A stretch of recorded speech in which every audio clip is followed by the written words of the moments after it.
The Pakistani government has provided financial, logistical and ideological support to various terrorist organizations operating in Kashmir, including Lashkar-e-Taiba and Jaish-e-Mohammed. These groups have caused immense suffering and loss of life in the region, caused long-lasting harm and destabilization.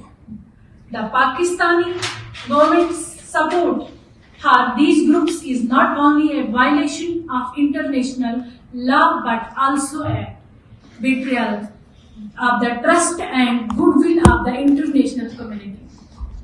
It is a clear indication that the Pakistani government is not interested in promoting peace and stability in the region.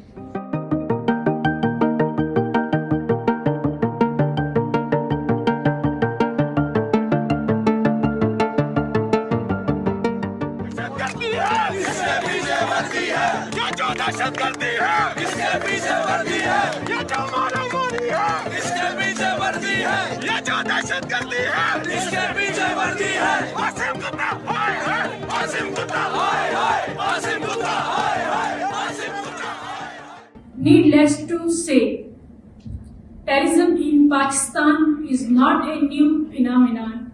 The country has long been plagued by extremist groups that have carried out numerous attacks on civilians, security forces, and infrastructure. The Pakistani government's failure to effectively address this issue has only fueled the problem, leaving innocent individuals to suffer. The situation in Balochistan especially is nothing short of humanitarian crisis, with the Baloch people facing unimaginable levels of violence and torture at the hands of Pakistani government.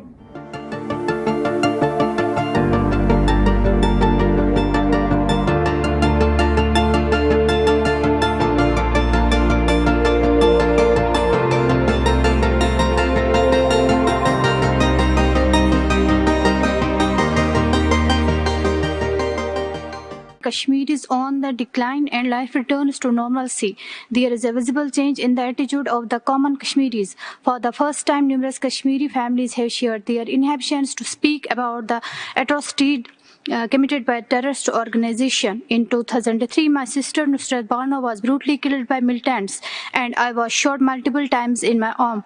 Life has never been normal since that day. Today we are willing to speak up and so on. More families are expected to come forward sharing their experiences as stability and prosperity returns to the valley. We spent decades in anonymity out of the fear of retribution by militants and existing patriarchal structures. Throughout these years, the information vacuum was exploited by visited interested, giving a false impressions of the developments in Kashmir as distracting the focus away from the perpetrators of terror. Those responsible for perpetrating these activities are on the decline, but this is not enough for women to feel secure or complacent. Acknowledgement and moral support for these families by Human Rights Council shall go a long way in establishing the desired comfort zone.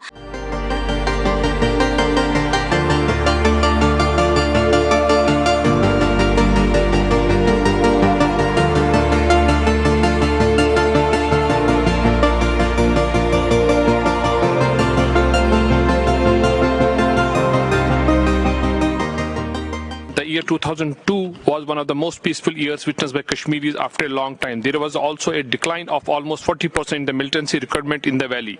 These developments only attest to the gradual achievement of peace after new administrative amendments were adopted in 2019. Finally, the families of those affected by cross-border militancy have come out to share their experiences. Having achieved stability on the security front, the Kashmir faces new challenges from the new hybrid war, requiring immediate attention from the international community. The first pattern to the online radicalization of youth in Kashmir, events in Afghanistan and the geopolitical development in the Middle East are being used as a pretext for drawing the Kashmiri youth into international conspiracy theories. These efforts are being undertaken to bolster recruitment that have reached all-time low. The propaganda is mainly spread through a multitude of social media applications which are difficult to trace. The second recent development concerns a report of state-sponsored efforts in destabilizing Kashmir that have taken a more dangerous international dimension, wherein attempts are being made to radicalize youth in Britain in the name of the Kashmir.